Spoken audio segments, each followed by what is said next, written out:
Elon Musk's AI Grok is a masterclass in anti-Semitism and anti-Blackness, and as a Black Jew, I have some very strong feelings, okay? Yeah. So let's start with the facts, okay? Grok, the AI, has praised Adolf, referring to itself as, quote, Mecha Hitler. Yeah, you heard me right, Mecha Hitler. And has stated that Jewish groups, quote, push hatred against whites. In case you are unfamiliar, this sentiment is the basis of the Great Replacement theory, which is essentially the idea that Jewish people are somehow funneling in all these black and brown immigrant folks into the United States to replace white people, hence the term Great Replacement theory. It is a virulently anti-Semitic, anti-BIPOC, anti-immigrant sentiment, and one that has been explicitly endorsed by Elon Musk, might I add. There is this deeply misinformed positionality that technology is somehow impartial or apolitical.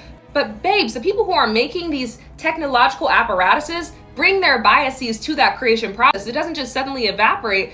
That's why there are studies that show that self-driving cars, for example, are less likely to recognize and thus more likely to hit people with darker complexions. Why? Because anti-Blackness is a global phenomenon that undoubtedly has seeped into the psyche of the people designing these cars and the coding that's running them. And speaking of anti-Blackness, the machinery that's running Grok is based in a historically Black neighborhood in Memphis, Tennessee, and is pumping pollution into said neighborhood and exacerbating the already existing problem of environmental racism.